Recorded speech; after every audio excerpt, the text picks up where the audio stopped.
الحمد لله رب العالمين، والصلاة والسلام على أشرف الأنبياء والمرسلين نبينا محمد وعلى آله وصحبه أجمعين. أما بعد، پیغمبر صلی الله علیه وسلم دا مبارک سیرت بیانیدو او پاغی کی واقعه دا احد بیانیده. دا آغا لوی جنگ او دا آغا تاریخی لوی واقعی تذکیره روانه و چی پاغی کی مسلمانانو قسم قربانیانی ورکڑی وی دا اللہ سبحانه وتعالی دا رضا کولو دا پاره. دا دغی مبارکی واقعی پا بیان کی اخیرنی حصہ ده چی بدی کی با منگ دا اللہ پا توفیق سره آغا درسونا و آغا عبرتونا بیانو کم چې په دې واقعه کې موږ تخکاره شوي دي او د مؤمن شان دا دی چې د هرې واقعې نه عبرت او فایده اخلي. د مؤمن شان دا دی چې د هرې واقعې سره ودرېږي او په هغې کې سوچ او فکر کوي. یو څو فایدې به بیانې کو او اکثر فواید د دې غزا غا واقعا او سیرت چې موږ بیانونو دغه په منځ کې بیان شوی، خو بیا هم د یاد دهانۍ لپاره په دویم پیر به بیان شي. د الله سبحانه وتعالی په هر کار کې حکمت او په دې کې ډېر حکمتونه دي چې ولې دا جنگ اول د مؤمنانو په طرف او بیا د هغې نه بعد د مشرکانو په لاس کې شو. نو اولنی درس او فایده په دې غزا کې هغه دا ده چې دا طریقه ده د الله سبحانه وتعالی، دا طریقه د الله سبحانه وتعالی ده چې کله به مؤمنان زورور کیږي او کله به په دوی باندې خلق زورور کی، او په دې کې د الله حکمت ته وجه دا ده که چېرته په هر ځای کې مؤمنانو ته فتح میلاویږي نو بیا د دې مؤمنانو سره کافران هم ورننوځي. هغوی به موایي چې موږ ملګري یو د پیغمبرانو او موږ ملګري یو د مؤمنانو، ځکه چې دا خبر به هغوی ته واضح شي چې بیلل خو پکې نشتی، نقصان نشتی، تاوان نشتی. نو چې تاوان نشتی نو بیا موږ هم د مؤمنانو ملګري یو. نو الله سبحانه وتعالی دا امتحان کله په مؤمنانو دې سره راولي چې دوی کمزوري شي. فایده د هغې راوځي چې د مؤمن او د غیر مؤمن پکې پته ولګي، لکه څنګه چې دلته په دې غزا کې منافقان پاتې شو. دغه شان د بهر نه چې کوم کافرانو د مؤمنانو د حال ولیدو نو هغوی موایي چې موږ د مؤمنانو سره نشو ملګری کېدی. ولې؟ وایي په دوی باندې خو سختي هم راځي،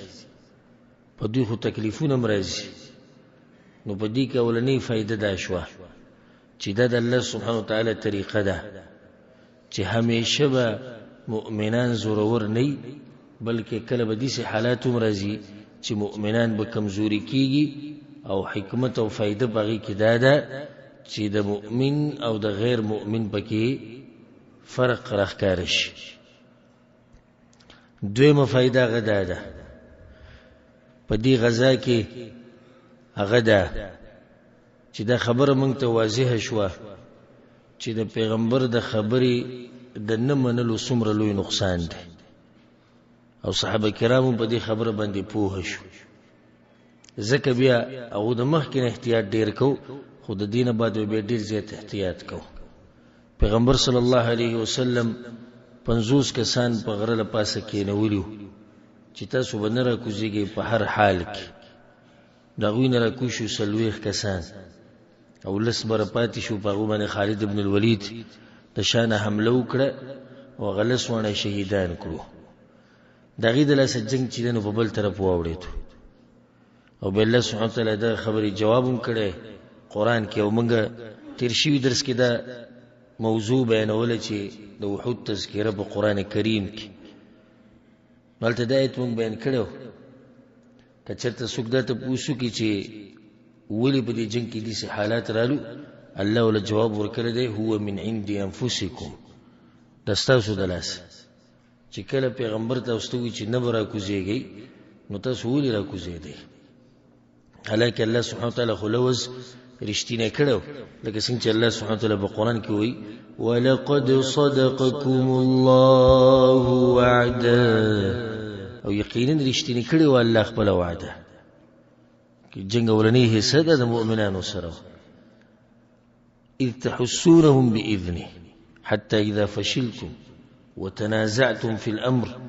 وعصيتم من بعد ما اراكم ما تحبون. الله کله چې تاسو په خپلو کې وران شوي، یعنی بعضو کسانو وی کوزیږو بعضو یې نه کوزیږو، وعصیتم او د پیغمبر د خبرې نافرمانی مو کړه، د هغې نه به په تاسو باندې دا حالات رالو. نو دا غټه فایده په دې غزا کې هغه ده چې د پیغمبر د نافرمانی کولو دومره غټ نقصان دی. خدای صحابه کرامو او غوچت مؤمنانو دوی دې نافرمانی نه کړې لکه څنګه چې زمونږ د نافرمانیانې دي. خو هغوی دا وایي چې بس مخامخ مال غنیمت تقسیمیږي او جنګ موږ وګټو، نور پکې پاتې څه نه دي، ځکه هغوی راکوش. د هغې باوجود چې د دومره اوچت مؤمنان دي او دومره اوچت خلک دي، الله سبحانه وتعالی هغوی له دا یو قسمه سزا ورکړه او دا ورته وښوه چې وګوره تاسو د پیغمبر خبره ونه منله، د هغې د لاسه په تاسو باندې دا حالات رالو. نو ځکه زما نصیحت دی ټولو مسلمانانو ته، رونو ته او خویندو ته، چې د پیغمبر د نافرمانی کولو ډېرې سزاګانې دي چې الله بعض په دنیا کې ورکوي او بعض په آخرت کې دا سزاګانې ورکوي. او په سورة النور په آخر کې الله سبحانه وتعالی دا خبره کړې ده فليحذر الذين يخالفون عن امره، ودې یریږي هغه کسان چې د پیغمبر د خبرې خلاف ورزي کوي، ان تصيبهم فتنه او يصيبهم عذاب الیم، چې یا به الله فتنه راولي او یا به دردناک عذاب راولي. د فتنې نه مراد مفسرین دلته ډېرې خبرې کړې دي. یو خبره وي دا د فتنې نه مراد چې الله به توفیق بوله نه ورکوي د عباداتو او همیشه به په دې ګناهونو کې اخته وي، دم د الله غټ عذاب دی. د شان د فتنې نه دا مراد دی وی کافر بشي دا سړی، کوم سړی چې د پیغمبر خبره نه مني او دغه د خبرې خلاف ورزي کوي، یو ورځ به دې سړی شي چې څه بشي، کافر بشي. وي بعض علما وایي د فتنې نه مراد یعنی دی به په بدعاتو کې واقع شي. او دا خو واضحه ده چې دوه خبرې، یا د پیغمبر ده او د پیغمبر په مقابله کې د بل چا خبره ده. نو چې ته د پیغمبر هغه پرېږدې او بله نوي خبرې رانیسې او جوړوې، نو خو ته په بدعاتو کې واقع شو. دغه شان بعض وایي چې د فتنې نه مراد دا دی چې الله به پې ذلت راولي په دنیا کې او د انسان به ذلیله ګرځي. څومره عزت چې الله سبحانه وتعالی په قرآن او په حدیث کې اچولی، ناشنا عزت الله په دې قرآن او حدیث کې اچولی. کم عالم چې قرآن او حدیث بیانوي، کم داعی چې قرآن او حدیث بیانوي، کم استاد چې قرآن او حدیث بیانوي، الله سبحانه وتعالی د ژوند د برکتونو نه ډک کړي، د په بچو کې، د په مال کې، د په اهل او عیال کې، د په عمل کې، د په وینا کې، د په فعل کې، په هر څه کې الله سبحانه وتعالی برکت اچي. څه وجه ده چې کله یو انسان قرآن او حدیث بیانوي دغه خبره اثر کوي، او کوم سړی چې قرآن او حدیث نه بیانوي دغه په ګنټو بیانونه وکړي خو هغه خبره اثر نه کوي. وجه دا ده چې څوک چې قرآن او حدیث بیانوي الله د په وینا کې برکت اچي او د د وینا دي زړونو ته کوزيږي. د زړونو ګوره د الله په لاس کې دي کې نه د عالم څه طاقت رسي او نه پکې د بیانون کې څه طاقت رسي او نه سره د داعي پکې طاقت رسي. او که چېرته طاقت رسېدی د بیانون کې، نو د ټولو خلکو د زړونه به خپل طرف ته راړولې او د خبرې به د هغوی په زړونو کې ورننویستې، خو دا کار د هغه په لاس کې نشته. ګوره خطبة الحاجه، خطبة الحاجه څه ته وایي؟ کله چې د علماء اکثر دا بیانونه شروع کوي ان الحمد لله نحمده ونستعینه ونستغفره، بیا په هغې کې مخې ته دا خبره ده من يهدي الله فهو المهتدي ومن يضلل فلا هادي له. ولی دیزی کې دا خبره کوي، دا خبره ولی دا عالم چې در شروع کوي نو دا خطبه او په دې خطبه کې ولی دا خبره راغلی ده، فائدې یې ده ساتي. دا عالم دا خبره وکي په اوله کې وایي زه خو بیانولو والی یم او هدایت ورکوونکی الله دی، او دې ته اشاره ده ومن یضلل، او چې الله یې ګمراه کړي نو زما دا بیانونه نیغې لارې ته نشي راوستی. زړونو ته خبره کوزول د رب العالمین په لاس کې دا کار دی، ځکه چې زړونه د هغه سره دي او د هغه په لاس کې دي. څنګه چې حدیث کې راځي چې ټول زړونه د الله په دوو ګوتو کې دي، څنګه چې اړې راړې حق شانې اړې، څوک د هدایت طرف ته اړې او څوک د ګمراهۍ طرف ته اړې. که چېرته داسې کېدی چې هر عالم خپله خبره ستا زړه ته کوزولی شي نو بیا خو به مزې وي. موږ به کوشش کولی چې د خلکو دا زړونه بس خپل طرف ته راواړو، خو موږ ډېر زیات چې حد وکړو نو هغه خپل محنت کوو، کوشش کوو په بیانولو کې فقط، او په ښه طریقې سره چې دا خلک زما د دې بیان نه متاثر شي. نور دا سړی نیغې لارې ته رړول د چا په لاس کې ده؟ د الله په لاس کې ده. دا بعض وایي د پلاني عالم سره مه کښېنئ، د پلاني د عالم سره مه کښېنئ، دو په سړي باندې سیچل کوي دا خبرې، وایي سړي زړه ته کوزېږي. هېڅ سیچل څوک نشي کولی. ده ته وایه تم دغه چل کوه که نه، وایه تم شروع وکړه په دې خلکو باندې دغه چل کوه کوم چې دی کوي، یو ته به یې خپل طرف ته راواړې. نو هغه چل دا نه دی چې داسې جادو کوي په خلکو باندې، هغه چل دا دی چې د عالم قرآن او حدیث بیانوي، او په قرآن او حدیث کې خپل یو اثر پروت دی، یو برکت پکې پروت دی.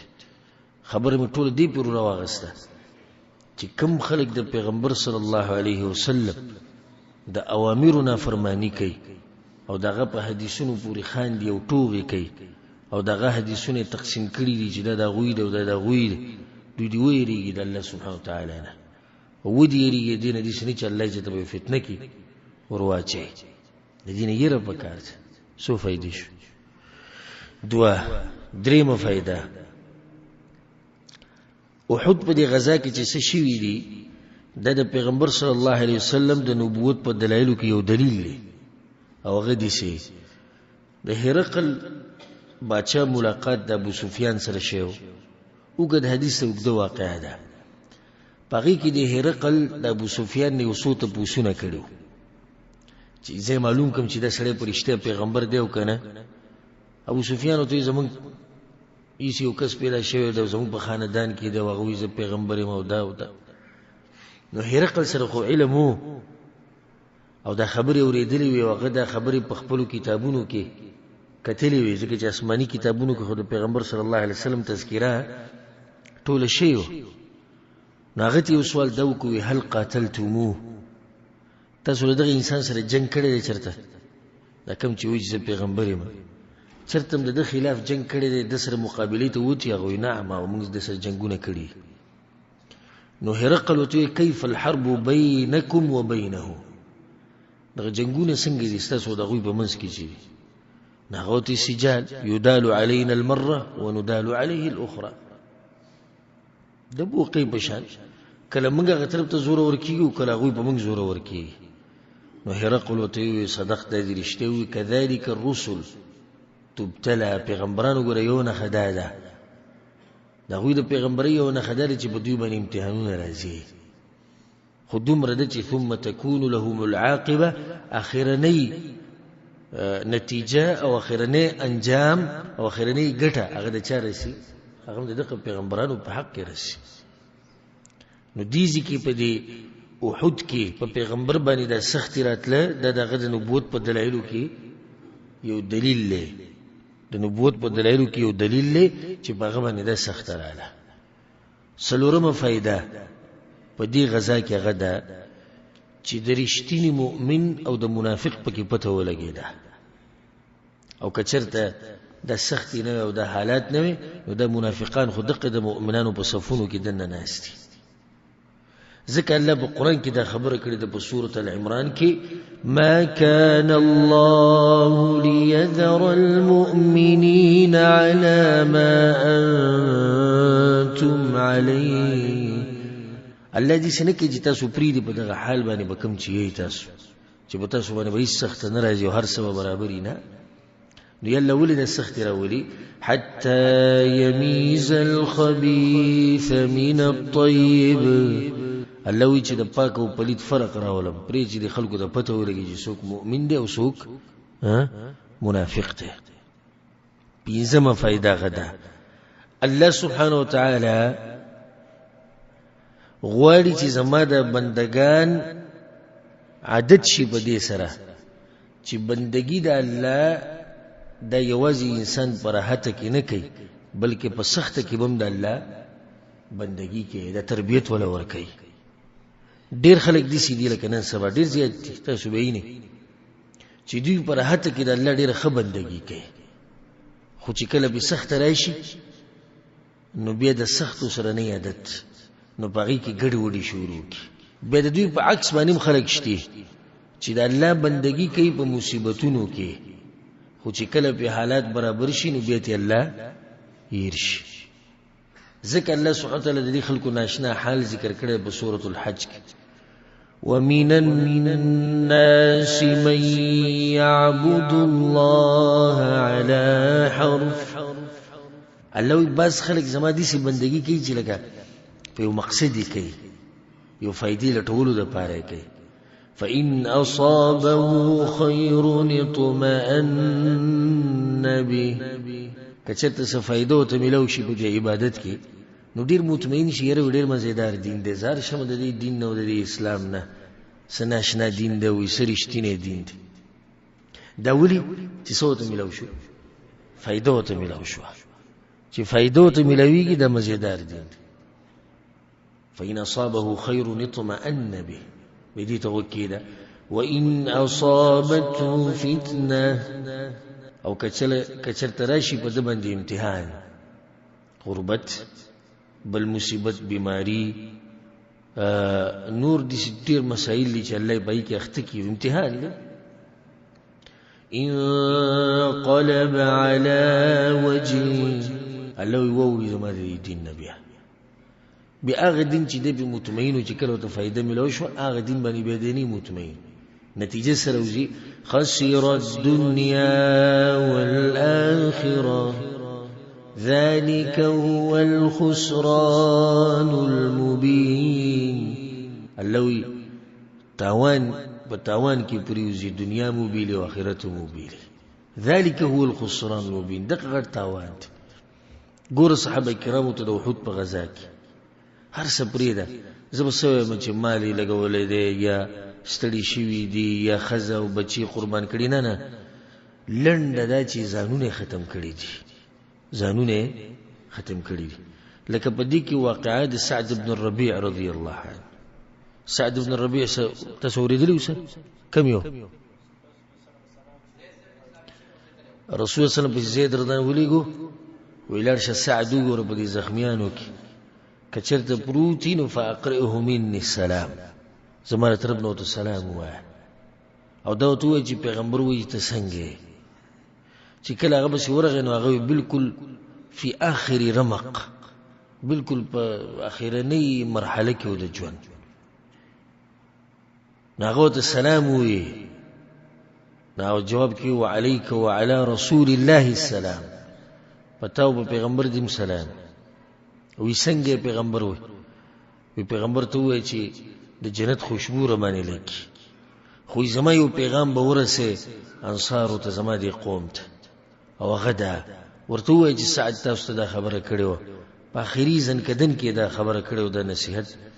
کچرته په تاسو کې یو کس دومره ژوندې دومره صاحب کی چې یو سترګې رپی او دې پیغمبر ته دشمن ورسېدونو د الله په مخ کې تاسو هیڅ عذر نشته. دغه انسان نصيحت ته چې هغه په خپل مړ کېدو والے بیا هم په دې دین باندې مطمئن دی بیا هم د الله سره محبت شته بیا هم د پیغمبر غم دی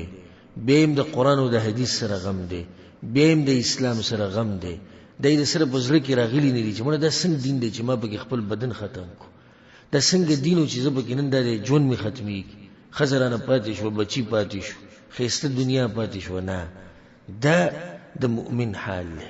فرحت کې د الله بندگی او دغه شان په سخت کې د الله بندگی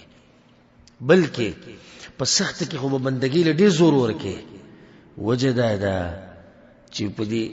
سخت کې انسان د الله د بندگی ته دې نشي جوړې دی لکه څنګه چې وتا پر راحت کې جوړي یو سړی دی غریب دی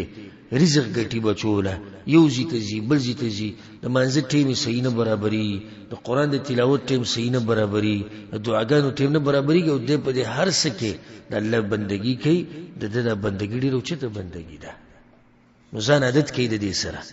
او د وحود د غزانه مونږ ته د درس او فائدې ملوي رب العالمین غواړي چې زما د بندگان عادت شي د دې خبرې سره چې په راحت کې هم زما بندگی کوي او په سخت کې به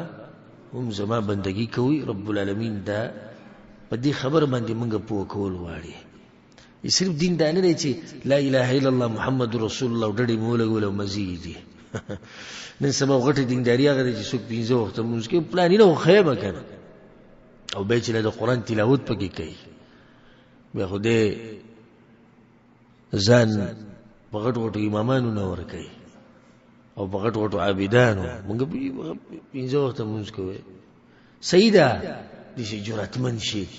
د یونیم سید لکه خګونګاریو موږ د څه وکړو کنه لکه بیا په یو تمه چې نظم څوک یما او دا کم سړی چې خپل عبادت ته بدی ګوري کنه چې زه ډیر څه کومه په دې باندې الله دا عذاب راولي چې دې لګو عبادتو نه ختم کړي چرته خپل عبادت ته بدی نه ګوري چې زما عبادت څه دی هغه ډیر دی همیشه به تاسو چې زموږ عبادت هغه صحیح عبادت ته زموږ ده دا صحیح عبادت ته مونږه چې کوو دا ټک خطا پته نشي الله به قبول کوي کنه دا سوچ وکړي ځکه مته ستو فائدې ذکر کړو چې جون دي سي تیروا د دوه خبرو په منځ کې چې مشر ویني و زمانه غوړه د نیکانی لري کړی دي چې کشر ویني و زمانه غوړه د ګناونه لک کړی دي او خلک د ځان غوړه حساب وا او په دې موږ ورځان ته چې زه مونږ کوم زه درسونو کې کینوم او زه عبادتونه کوم زه زکاتونه ورکوم زه صدقې ورکوم نو عبادت الله په سخت کې او عبادت د الله راحت کې به دا خبره ده ساته بس خلک دي چې په سخت کې د الله بندگی خکې خو په راحت کې نه کوي دا خلک دي چې ما تاسو هغه آیت وورو کنه چې دیو دغه د پاره لګي یو مقصد د پاره چې بیمار شي نو دې سپینه ټوپۍ په سر کې او چغې وو الله ته او چې کله روح شي نو بیا هغه دعاګانې دې پریدي او د الله بندگی هغه ته شاته پاتې شي ځکه الله د انسانانو بے وفایي په قران کې په ډیرو ځایونو کې ذکر کړي او الله رب العالمین وی کله چې د انسان باندې سخت راشي فذو دعاء عريض الله پلني دعاګانې کوي به ماته غټي دعاګانې او جړاګانې او د ځان سم یو ولي الله جوړ کړي الله وزغه دعاګانې ولا قبول کما سخت دي ختمه کما الله زمانه دي چې مخواړي كأن لم يدعونا إلى ضر مسا لکه د سره چې د ماته چې چغم نو والی په مصیبت کې دي چې زمانه مخواړي او دي چې زماغه دین دې شاته گزار کی لکه د سره چې بده سخت راغلی نو د سره چې لکه د ماته لاس چت کړي نه دي چې د سینې راو باسي او ګرځي نه جی منګ خود په خانه او منګ خو منګا غټ خبري شروع کی او معمولی سخت پیرش په د جمعه په اول صف کې راشي او جمعه نه روزیم د ټولو نو ورسته لکه دې چې به دوکه ورکی چاله الله له نو قمقله دوکه خلک هغه چاله ورکول شي چې به غیبونه پوي نو ستادي جمعه ته درانه وته مقصد رب العالمین ته معلوم دی چې د بس مقصد راغلی او دام الله ته پته چې ورسته د ژوند څنګه دی د بیا ما سره رابطه ساتي او کنه ساتي او دوه کسان دي دا یو چې سخت پیرایشي دعاګانې غوړي الله دې سخت ختمي د دویم په سختو کې الله ته ډیری چغي وي هغه سخت ته الله نه ختمي وجه صدا دغه وجه پیغمبر صلی الله علیه وسلم په حدیثونو کې بیان کړي حدیث کې دا دی د عبد الله ابن عباس رضی الله عنه روایت ته تعرف الى الله في الرخاء يعرفك في الشده الله پر راحت کې پیژنه ته په سخت کې پیژني دا سړی چې په سختو کې الله ته چغې وویلې او الله ته سخته ختمه کړه دا سړی په راحته کې هم د الله سره رابطې ساتي او دا سړی چې دا دویم چې په دې سختو کې الله ته چغې وویلې او الله یې نه قبلوي او په هغه سختو کې پروت دی دی په راحته کې رب العالمین نه پېژني صرف په دې سختو کې شروع کړې ده ځکه الله پرېښودی دی هغه شان نو غټه فایده د دې درس نه موږ ته څه میلاو شوه چې په راحته کې به هم د الله بندګي کې او په سخته کې به هم د الله بندګي کې لکه څنګه چې صحابه کرامو په دې سختو حالاتو کې خپل دین نه دی پرېښودی خپل پیغمبر یې نه دی پرېښودی خپل قرآن او حدیث یې نه دی پرېښودی او ما تاسو واقعیت بیان کړي وو که نه کله چې پیغمبر مدینې ته ننوتو د زنانو ورسره ملاقاتونه شوي وو که نه وشي د بعضو زنانو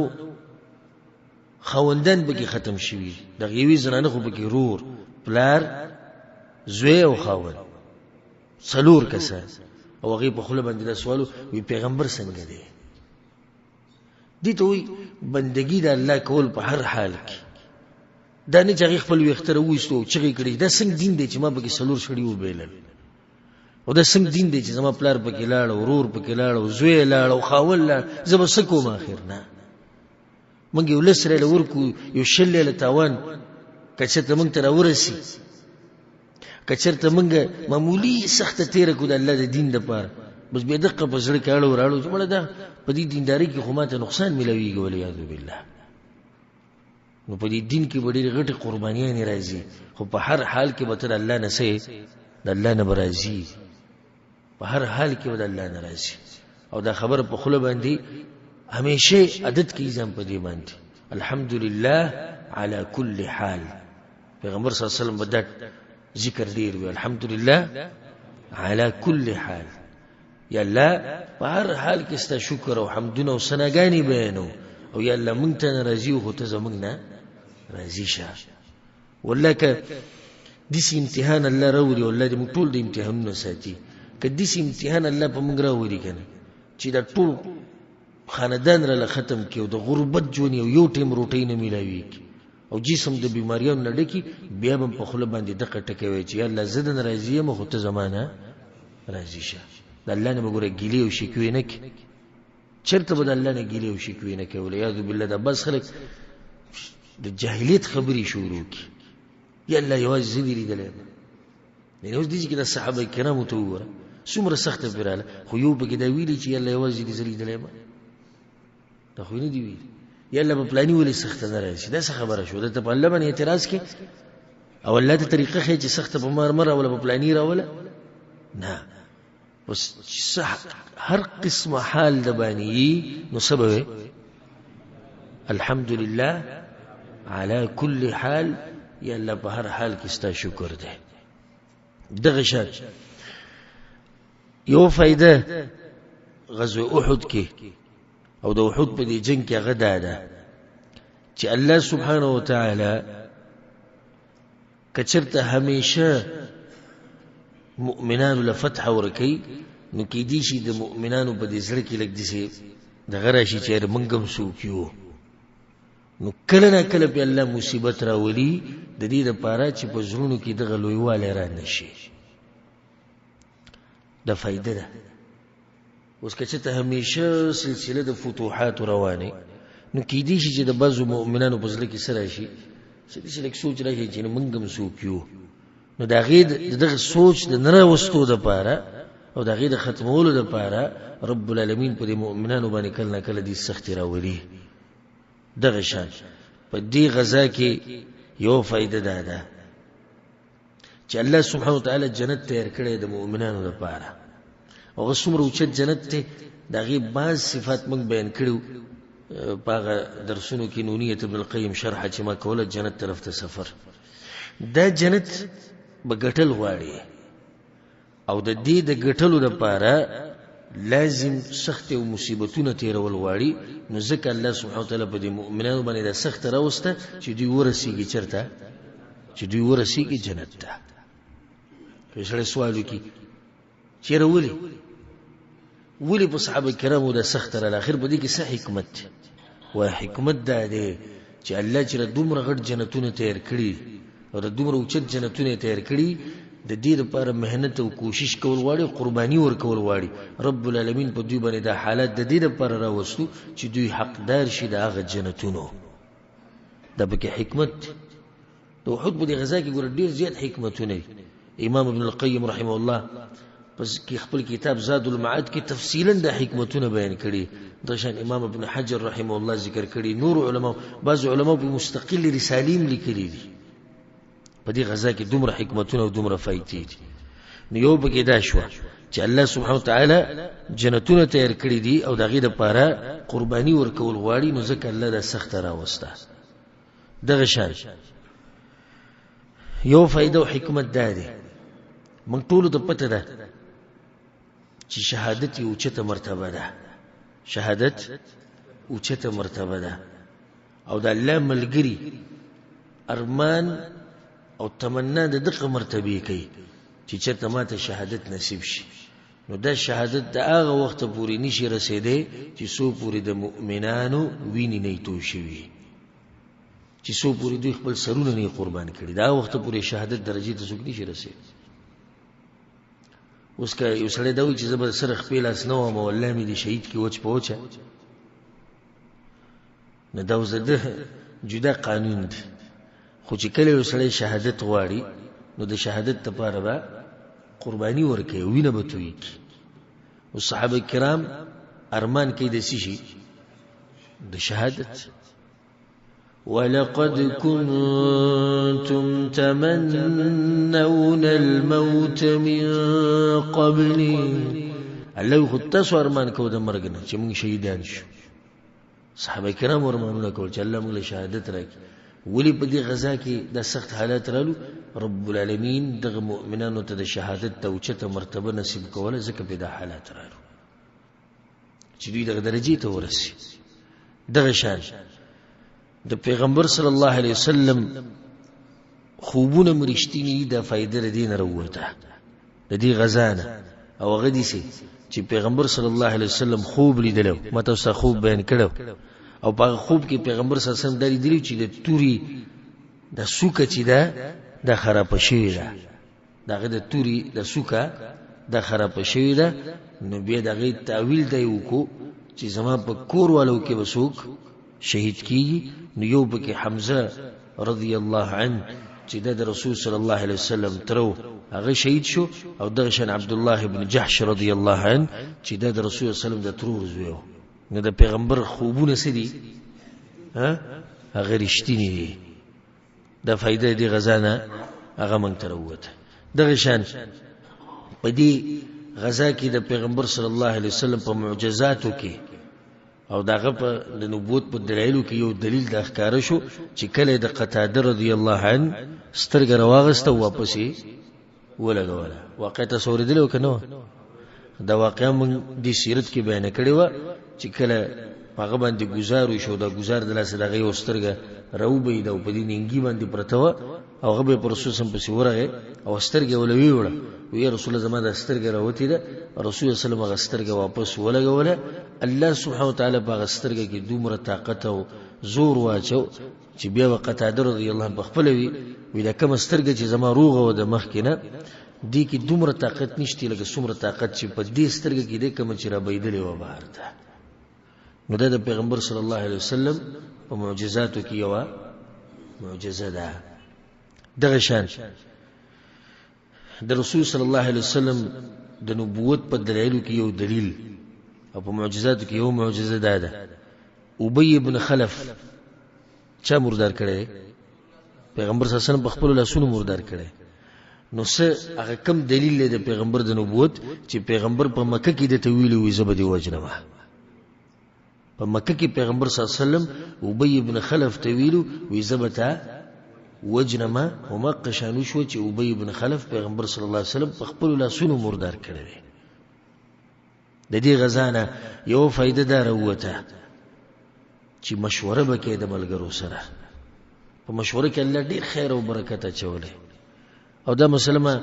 د بدر په غزا کې ملته بیان کړي او خه تفصیل مولا کړي، بیا تفصیل ته ضرورت نشته، خو دومره لنډه د خبرې ده ساتي. په مشوره کې الله ډیر خیر او برکت اچولې. او الله پیغمبر ته وي څومره اوچت انسان دی وشاورهم فی الامر پیغمبر وي د ملګرو سره مشوره کوي دا موږ د کوم ځینې د مشورې د خبره ته واغسته وحد ته چې روانېدونو پیغمبر صلی الله علیه وسلم مشوره وکړه بعضو رای دا و چې په مدینه کې پاتې کیږو دفاع به وکړو او بعضو سوي وی میدان ته بوزو نو چې پیغمبر دومره اوچت انسان مشورې کوي نو زما استاد لپاره مشوره ډیره لازم ده دا مشوره د خپل ژوند یو حصہ وګرځوه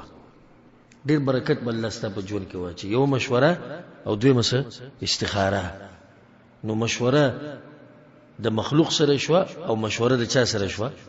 د خالق سره شو نو په ژوند کې به برکت ستاسو په ژوند کې به الله سبحانه وتعالى برکت اچي دغه شان یو فائدہ غدي دروته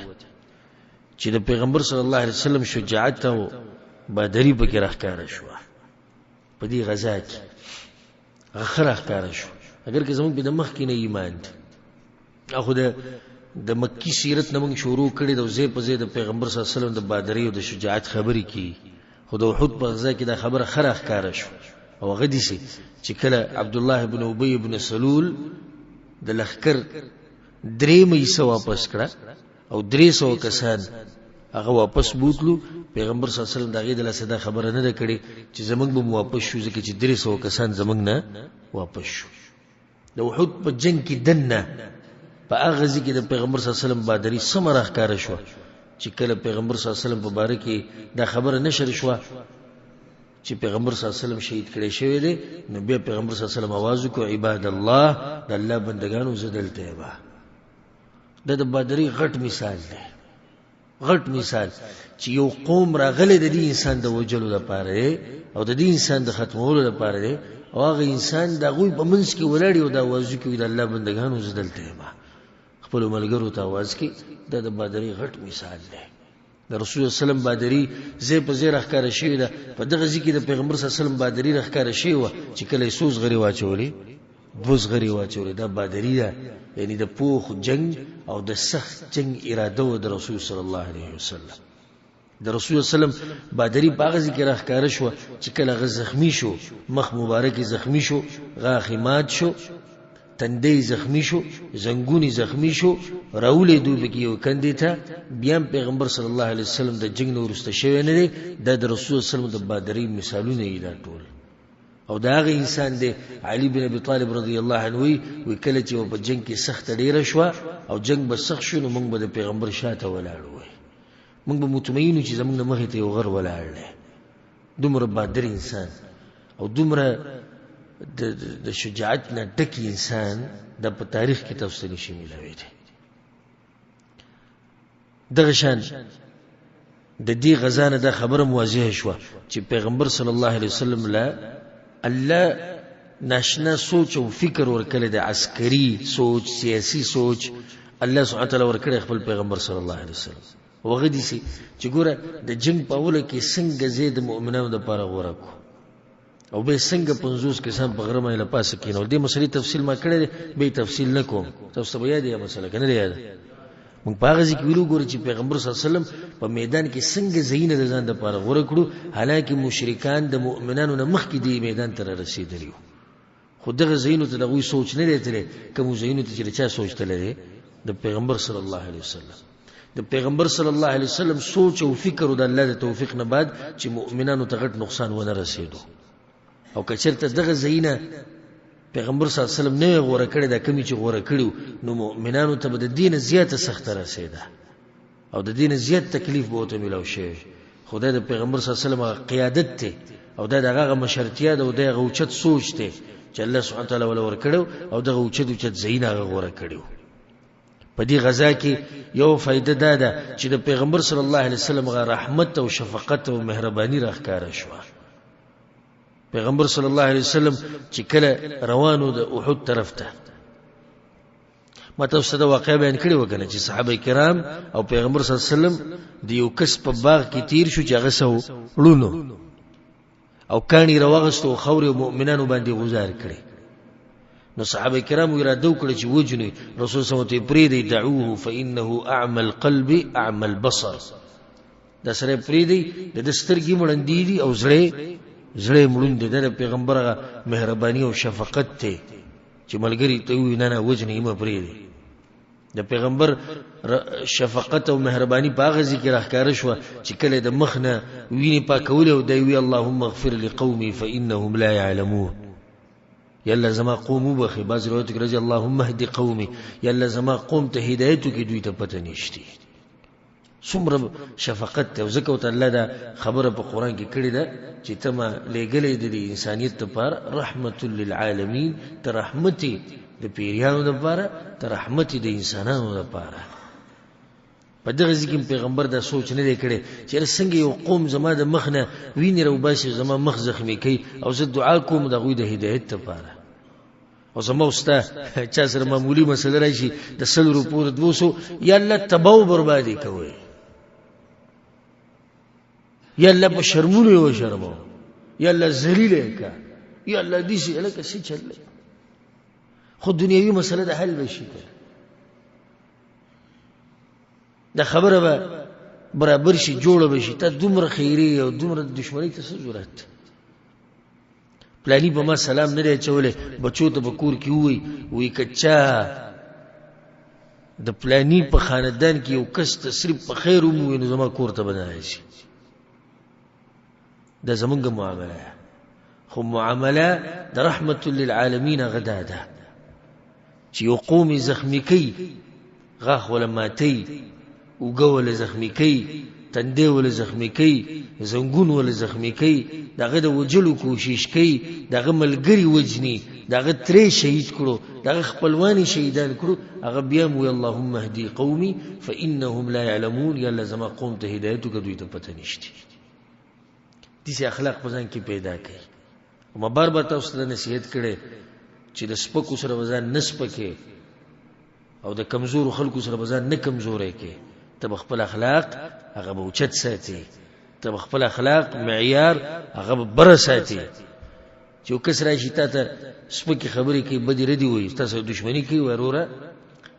خپنه شي غوځه دغه ځای ته نشم درسېده ځکه ته ډیر کته تلې او موږ بره یو نو زه نشم کولای چې ځان را کوز کم ستادي درجه ته په دې بل ست عزت خډيره په دې بل سبحانه تعالی د خلکو د زړونو ست طرف تراړي او د چهر ځکه سره خرج پرې شي او د هر چا سره جنگ جګړې او کنزلي او بدی ردی او د هر چا نه د انتقام بدلا چې یره انتقام د غستو اراده چې زبر د پلانینو بدل اخلم او زبر کوم دا سره عمر لذلیله ګرځي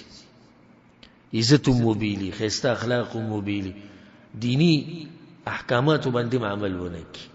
نو د پیغمبر شفقت او مهرباني ده چې راخکاره شوی د بدغزي د پیغمبر شفقت او مهرباني په هغه ځکه راخکاره شوی و چې جلیبیب رضی الله عنه د ځان سره په غیږ کې نیولو د پیغمبر صلی الله علیه وسلم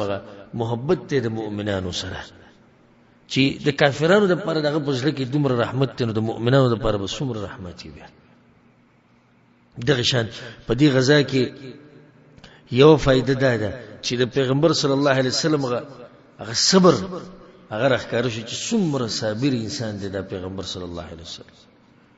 زکوت الله سوی فاصبر صبرا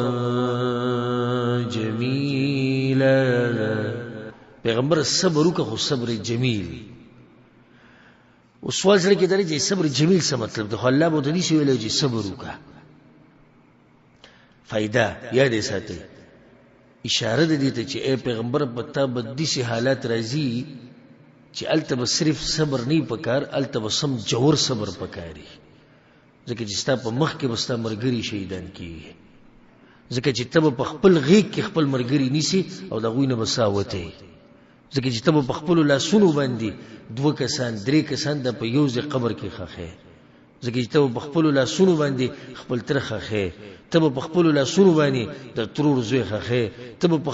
خپل ملک به پریدي تب د خپل علاقې نه وزي تب باندې به خلک بدنامي لګي تب پورې به خلک خاندي تب پورې به خلک مزاح کوي تب غربت په باندې راځي قسم حالات په باندې راځي نو پیغمبر معمولی صبر ته ضرورت نشتی صبرا جمیلا سم صبر ته ضرورت دی مضبوط صبر پکار دی بری سختو کې او ښکار شو د غزا نه چې پیغمبر څنګه صبر کړی دی تاسو سوچ وکړئ چې او یا ملګری دغه شان تس نس پراته شهیدان او دا غوینه چې نه پوزه پرې کړې شو چې نه شونډې او چې نه زړه راويسته او چې خېټه سیرلې ده چې نه لاسونه پرې کړې چې نه خپې پرې کړې او په دې مقام کې خپل حوصله نه بیللې او په دې مقام کې پیغمبر صلی الله علیه وسلم راولګي د الله ثناګانې ویلې وي یا دې ته کني دی څومره صابر انسان دی وګوره تاسو مو کې په هر حال کې د الله شکر بیا هم د الله شکرونه وېستو او یا شهیدان پراته دي خو بیا هم سره شکر او صبر یا الله مونږ راضي او خو ته راضي شه خو بیا هم ته راضي او یا کسان پکې شهیدان شو او یا نه وي کو یا الله کې شهیدان شي مونږ د الله ناراضي دي ته مؤمنان وي دا هغه تربيت چې پیغمبر صلی الله علیه وسلم مونږ له راکړې دي څنګه صبر کړی دی ناشنا او په هر ځای کې د صبر تلقین ورکړي بغیر د دې صبر نه کېدم نه د کوم ورځې نه چې وته نبوت ملو شوی دی او په مکه کې دا خبرې مشهورې شوې دي د خزي لپاره ګرځي دي د مال لپاره ګرځي دي د شهرت لپاره ګرځي ذکر تعالی سوي دي په سورۃ القلم واصبر لحكم ربك ولا تكن كصاحب الحوت پیغمبر وی صبر بکې غره هغه مې ولا به چلونه کې تاجیو کې یونس علی السلام وتعالى دې صبر بکې لازم به صبر کې هر ځکه صبر او صبر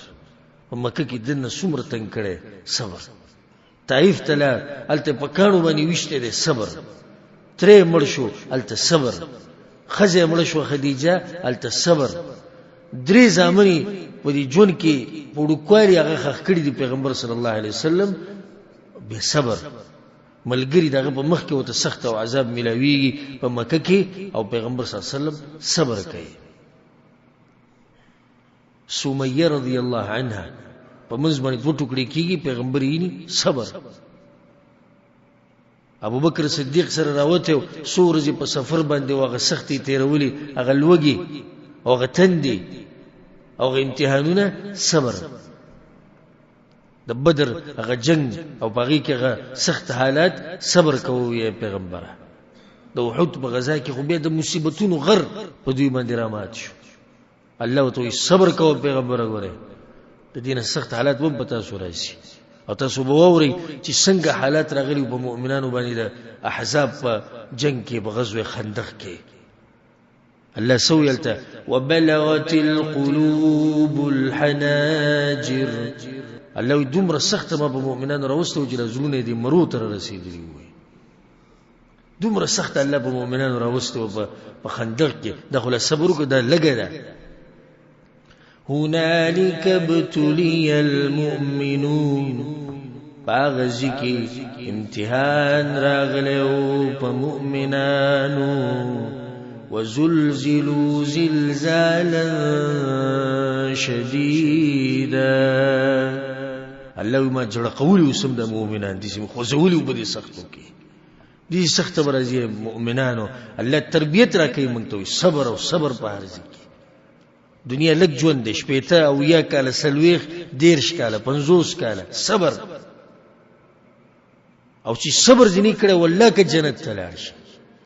او چې صبر ځنی کړه والله کې دې ګناون نه ځان منه کې په سیګریټ کې خوندې خطبه صبر کې په پردي زنانو سره ملاقات کې خوندې خطبه صبر کې حرام پیسې ګټل آسان دي پیسې به ډېری شي خطبه صبر کې سحر منځ ته پاسې د ګران دي د تولې پر خوده ګران دي د خزي د خوا پر خوده ګران ده خطبه صبر کې 15 وخت جمعه تراتله په ټیم باندې په امام په شاته ودرېده ګران کار د خطبه صبر کې په درسونو کې کېناسته اوریده بیانول لیکل د دین نشرول د ګران کار د خطبه صبر کې پیسې د الله په لار کې لګول د ګران کار د خطبه صبر کې jihad کول ګران کار دی خو صبر وکې هر څه د صبر معامله ده او چې صبر دې دلر کو هیڅوم نشي کولای زبر ته قسم خورم چې هیڅوم نشي کولای لازم بالصبر کې خواهشات ډیر څه غواړي نفس ډیر څه غواړي ان النفس لاماره بالسوء دا نفس انسان د بدی طرف ته بوزي، تا ته ډېر ډېر کارونه ښیي، خو ته به صبر کې. هلته جنۍ روانه ده په بازار کې، ښایسته هلک روان دی، نظر به کوز ساتي، صبر به کې. یو سړی د سره دشمنی کوي په ناحقه، شریعت تام منع کوي، ته به د هغه په شان کار نه کوې، زړه به دې خوټ کېږي چې بدل واخلم، خو څه به کې؟ صبر به کې. یو سړی ستا مور خور کنځي کنځلې کوي، ته به هغه شان نه کې، خوټ کېږي به د غوسې نه، خو صبر به کې. غوسه به څکې، غوسه به د خپې لاندې ږدي، صبر به کې. چې صبر ځینې کړی هېڅ هم نشي کولی. نو پیغمبر صبر کړی دی په احد کې، اوس ناشنا صبر یې کړی دی، او هغه موږ ته ښه واضح شو د احد د دې غزا نه. دغه شان په دې کې دا خبره واضحه شوه، او دا ډېره ناشنا فایده چې دنیا سره محبت د هر مصیبت جړله ده. د دنیا سره محبت دا د هر مصیبت جړله ده. څنګه؟ صحابه کرام چې راکوشو د څه دپاره راکوشي؟ غنیمت دپاره. او غنیمت څه دی؟ دنیا ده. ګوره د دنیا سره محبت د هر غم او دړ او تکلیف جړله ده، په دې زړه ولیکئ. او چې دنیا سره د محبت نه، دومره ښایسته ژوند به تېرې، دومره ښایسته لکه د باچایانو. د باچایانو څه ژوند دی چې کله ستا زړه نه غواړي غټ غټ کورونه، په ارام به خوب کې. چې کله ستا زړه نه غواړي او محبت دې نه د ګاډو سره، په ارام به خوب کې. کله چې محبت دې نه د بنگلو سره، په ارام به ژوند تېرې. چې کله دې محبت نه د ډېرو ریالونو او ډالرو سره، په ارام به ښکلی ښایسته ژوند تېرې. او چې کله دې دنیا په کار وه، ومن کانت الدنیا همه، او څوک چې په دنیا پسې منډې وي، بنگله او کور او ښځه او بچي، او همدقه سوچ او فکر دی، بس دنیا ته مخکې او دی پسې شاته روان، او په لاس یې نه ورځي. ځکه الله سبحانه وتعالی په قرآن کې دا خبره کړې ده چې دوکه کېږي به نه په دې باندې. المال والبنون زینة الحیاة الدنیا. الله وی صحیح ده چې دا مال او زامن په دې باندې دنیا ښایسته ښکاري. او انسان طبیعي محبت دی د زامنو سره او د دنیا د مال سره. زامن په دې ذکر کوو ځکه چې دا د انسانانو طبیعت دی چې په دې بچو کې زامن ډېر خوښوي، وي دوی موږ له دنیا ګټي، دا هم په دې خوښ، دغه هم د دنیا محبت دی. زوی دې ولې خوښ دی؟ سبا له به څه کوي؟ مزدوري به کوي، پیسې به راوړي. دا هم د دې بچو سره چې زیات محبت دی د دنیا د راسه. او بل دا چې فخر به کومه، سینه به ټپومه، وایي زما هم زامن شتي، سلور دي، پنځه دي، لس دي، نه دي، زلمي دي، تکړه دي، ښایسته دي، تعلیمونه یې کړي دي، چې دا تذکرې بیا په مجلسونو کې کوم. الله دا صرف زینت دی، او زینت ته څه وخته پورې همیشه. ګوره زینت نه پاتې کېږي. زینت چې د همیشه پاتې کېږي نه. لکه یو زنانه ده ځان ښایسته کړي، یو پروګرام له روانې، همیشه قشاني څه وخته پورې ښایسته بیا ښایسته شي، ختم شي. بلکې کم ښایست چې الله ورکړی دی هغه هم ختم شي. یو جنۍ د 14-15 کالو ده، او یو ښځه د 50 کالو ده. فرق دی د ځمکې او د اسمان. زما او ستا د ښایست په ځوانۍ کې زموږ ښایست یو شان دی، چې عمر ډېرېږي هغه ښایست کېږي، هغه کمزوری کېږي. ښایست چېرته نه پاتې کېږي، صرف د ایمان ښایست پاتې کېږي. نور دا ښایستونه دا نه پاتې کېږي. المال والبنون زینة الحیاة الدنیا. خی الله نو ته خو چې دې سره زړه مه لګوه، نو څه وکړو؟ والباقیات الصالحات. الله وی پاتې کېدونکي نیکو اعمالو له زور ورکوي، دغه فایده مند شی دی. د دنیا سیم کلو والا اسی هم دا ختمي، کل من علیها فان. او چې پیغمبر په دې دنیا کې نه پاتې شي، موت او به کې څه پاتې شي. نن یا سبا زما استاد قصه ختمه ده، د یو کتاب دی روان دی لیکلی کی، زما استاد کتاب ډېر پاڼې اوریدلې. مشکل دا دی او د سوچ خبره دا ده چې څو پاڼې پاتې دي دا موږ ته پته نشته. وما تدري نفس بأي أرض تموت. او یو نفس هم دا پته نشي په کومه ځمکه باندې ممري. زما استاد په کتاب کې پته نشي څومره پاڼې پاتې دي، الله اعلم. او کېدی شي زما استاد کتاب دا حالي، کېدی شي که نه بن کېدی زما استاد کتاب دا حالي، اخرنۍ پاڼه یو پاتې دسم کېدی شي.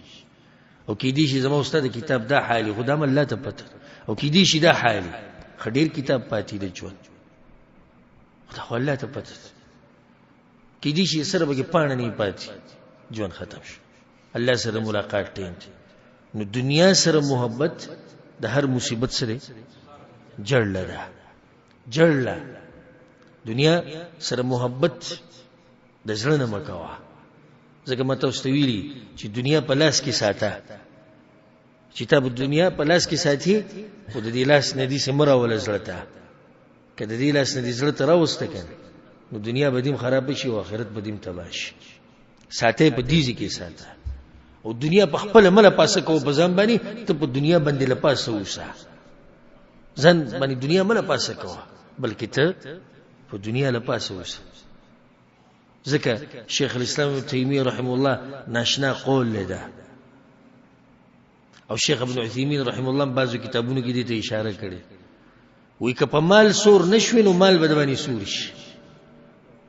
که په مال سور نشوي مال به باندې سور شي او مال چې باندې سور شي نو تباہ او برباد شي په مال باندې سورېدو څه مطلب دی مطلب دا دی چې مال او دنیا په خپل کنټرول کې ساته چې دین دل خراب نه کی او د دین د دنیا د پاره دین مخ خرابو د دین د پاره دنیا خرابو ما څه د بز ملګری ملو چې ته درس نه راځي بس کارو ګوره د کار د پاره دین سکو پرې خو کمزور کو خو ورځ به دې سره شي چې زه به وورم چې لیک کار کې نه ازمږه درس د دې لګ مؤمنان دي د کار کې نه وي چې چلو نه ویلت چې زمونږ درس مونږ یو عبادت کې مصروف وو د الله لپاره مونږ دا مؤمنان دي چې په دنیا باندې سوار دي او هغه چې د دین د پرې خودو لپاره دنیا را مخې ته کوي په دوی باندې دنیا سوار شوی ده او الله دې چرته دنیا په مونږ نه زور وري او الله دې مونږ همیشه په دنیا زور ورساتي چې دا زمونږ د طاقت لاندې ها دغه شان د دین د خبره موازیه شوی او فائدہ پدې کې چې الله چې کوم لوزو کې نو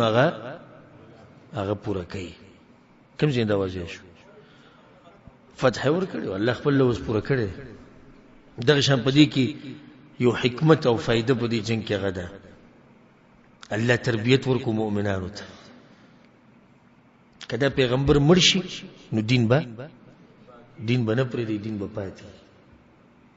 دا څنګه الله ته پته و چې په دې غزا کې به دا आवाज کیږي چې پیغمبر چا وجلې او چا شهید کړي الله ایتونه نازل کو وما محمد الا رسول نه ده محمد صلی الله علیه وسلم مگر یو پیغمبر دی قد خلت من قبل الرسل دغه مخکیم پیغمبران تیر شوی افئن مات او قتل انقلبتم على اعقابكم کچته سو کی شهید کی یا دې په خپل مرګ باندې مړ شي نو تاسو بس کوي دین به پرې دی د تربیته شو د صحابه کرامو په کوم ځای کې د احد کې او سبحان الله صدقو خو جبه آیت او حدیث ووریدو بس تغه به دغوی به جونو انس بن النضر رضی الله عنه چې کله روانو عملګری او توازو کوي خبر خو نه چې خپو ولاړو د عملګری وشي چې لولي وی پیغمبر صلی الله علیه وسلم شهید شو ګوره تربیت دغوی څنګه نو جواب کوي وی که شهید شونو خپل کاری پوره کړی دی پاسه و زمنګ نمبر دی چې هغه دین د پرځان قربان کو به کم باندې هغه ځان قربان کړي او د دې اثر په هغه ذکر راخاره شو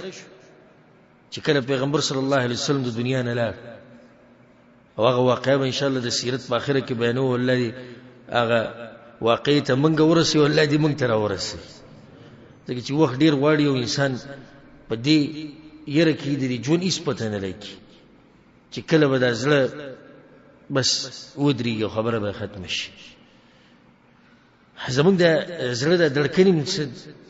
لکه په قرض مراغستي دي په سم راغستي په قرض مراغستي یقین به نشته اکل به مالک وي چې به نور بس ختم او چې زمونږ د زړه د دړکنې زمونږ په لاس کې وي نبي به موږ لږ مطمئن وي چې وایي دا زمونږ خپل دي خدا خپل نه دي دم په قرض دي دا برانم مالک واپس اخلي هغه واقعه به تاسو تفصیلا بیان کوم چې څنګه پیغمبر د دې دنیا نه تلو او چې کله دا आवाज وشو او د پیر ورځ وه چې پیغمبر صلی الله علیه وسلم د دنیا نه لاړ او صحابه کرام باندې هغه یو ناشنا مصیبت راغله په هغوی باندې ځکه انس بن مالک رضی الله عنه وی پیغمبر چې مدینې ته راننوته د هغه ورځې هغه رونق زه تاسو ته نشم بیانولی او په کومه ورځ چې پیغمبر موږ خاورو ته کوز کړو د هغه ورځې هغه تیاره زه تاسو ته نشم بیانولی مدینه تکه توره شوې هر ځای کې بس صحابه کرام دې صدمې سره مړه شوي چې څنګه ورته خبر ورسېد پیغمبر وفات شوی دی بس هارټ اټیک سړي ته وشي د مصیبت مړه شو بعضو خبرې پرېښودې وي دغه شان ناست شو په څنګه چې وقع شاري عمر بن خطاب پکې توره راویستو که چا وي چې مړ دی زه په سر ته جدا کوم ملاقات له تلی را به شي خو ابوبکر صدیق رضی الله عنه هغه انسان چې د پیغمبرانو نه بعد اوچت انسان دی نو هغه تقریر وکړو او په هغه تقریر کې دا آیت وی وما محمد الا رسول عمر بن خطاب رضی الله عنه د ډېرې سختۍ نه د آیت زموږ نه هېر شوی و بلې سختۍ کې داسې کېږي چې انسان ته یاد شي هم هېر شي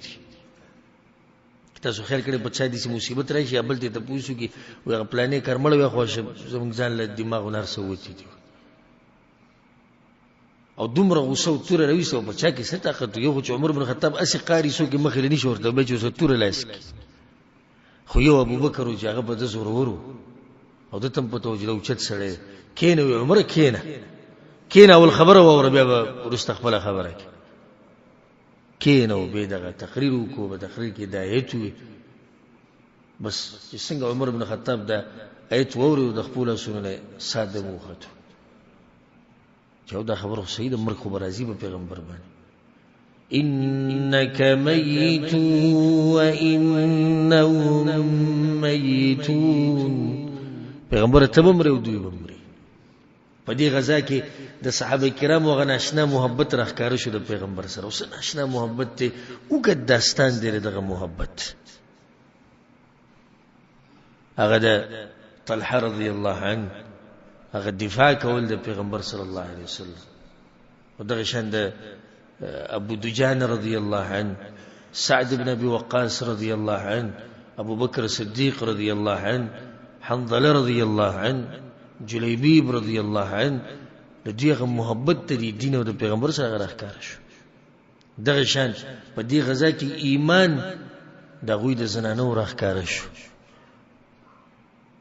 لکه ام ایمن رضی الله عنها عائشه رضی الله عنها ام سلیم رضی الله عنها د زنانم په دې غزا کې وي نو هغه ایمان راښکاره شو دغه شان په دې کې دا فائدہ مونږ ته یو فائدہ ملو شو چې زړه غټ ساته خلکو ته بهانه کوه او دا په هغه ځکه مونږ ته دا درس ملو شو چې پیغمبر صلی الله علیه وسلم د خپل تر قاتل حبشي سکو معافي کو خدای وته وي زما مخله مرزه او دغه شان حذیفه بن الیمان رضی الله عنه چې کله مؤمنانو باندې د حالات ګډوډ شو نو مؤمنانو دغه پلار یمان رضی الله عنه چې نه شهید کړو او دوته چې والی ویل الله بندگانو زما پلار دی خو هغه شور کې چره د خبره وانه ورید او به چې کله صحابه کرام رالو او صحابه کرام به وی د حذیفه مونږ د یو خبره نشو یې وی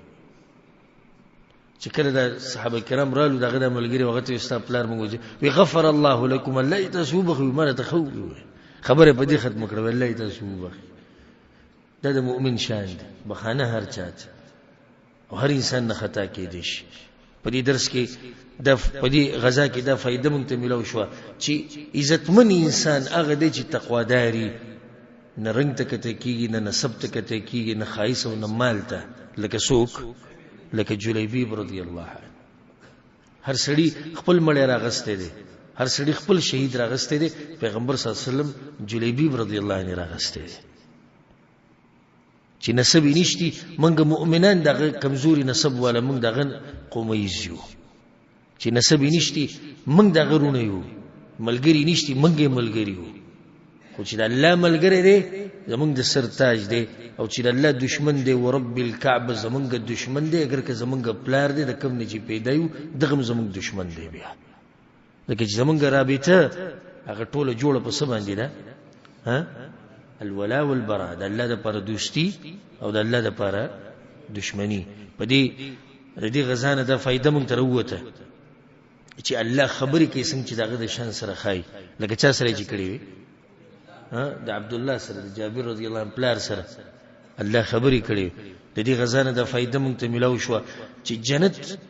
ګټل ډېر ګران کار دی او جنت په ارام نه ګټلی کېږي. د دې لپاره به سختې تېرې او جنت ته چې کومه لار تللې ده هغه ډېره اوږده لار ده او داسې لار ده چې مصیبتونه پرې ډېر زیات دي.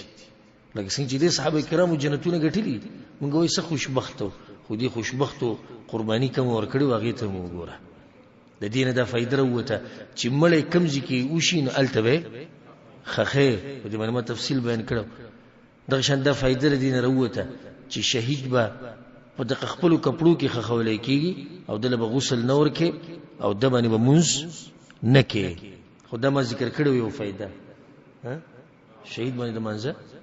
کله نا کله په شهید باندې مونځ کول د جنازې جایز دی او ثابت دی. دغه شان د دې نه دا فایده م راووته دې غزا نه چې په یو قبر کې د ضرورت په وخت کې په یو قبر کې د یو نه زیات مړي خښولی شي. دغه شان د دې نه دا فایده م راووته چې قرآن والا عزتمن خلک دي. دا فایده کوم ځای راووته؟ پیغمبر به تپوس کو چې کله به 2-3 مړي خښول وی ایهم اکثر اخذا للقرآن، په دوی کې کم یو ته قرآن ډېر یاد. هغه وویل یا رسول الله پلانین هغه به په دې قبر کې په لحد کې به مخکې کو، دغه شان به د قرآن والا د قیامت په ورځ د ټولو نه مخکې ولاړ شي. دا بعض عبرتونه او بعض درسونه د دې غزا نه، اگر که درسونه او عبرتونه به ډېر زیات وو. دا زمونږ مختصر سفر و د دغه تاریخي واقعې سره، د هغه واقعې سره چې هغه د زیرو نم ډکه وه او هغه د غمونو نم ډکه وه. د هغه واقعې سره زمونږ د سفر و چې په یې کې د صحابه کرامو د ایمان څه ناشنا واقعات پکې راپېښ شوي او موږ ډېر ښایسته سفر و، ډېر خوندور سفر د دې غزا سره. نو سوچ وکئ، د زما د خبرې ته غوږ کوله وکئ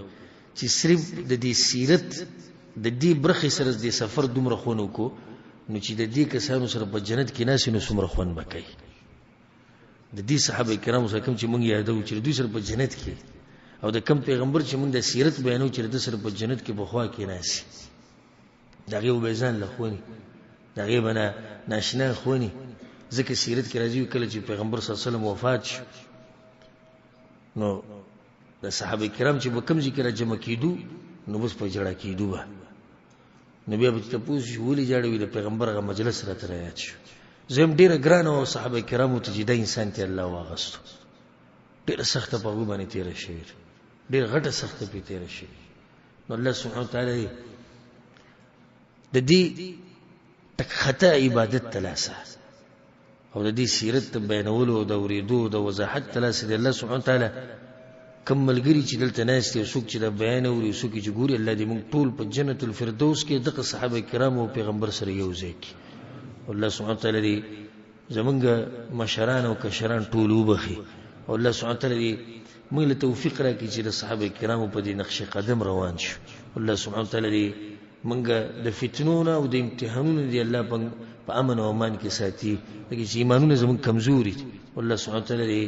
موږ له مرګ په هغه وخت کې راولي چې رب العالمین زموږ نه راضي. هذا والله اعلم وصلى الله وسلم على نبينا محمد وعلى آله وصحبه أجمعين.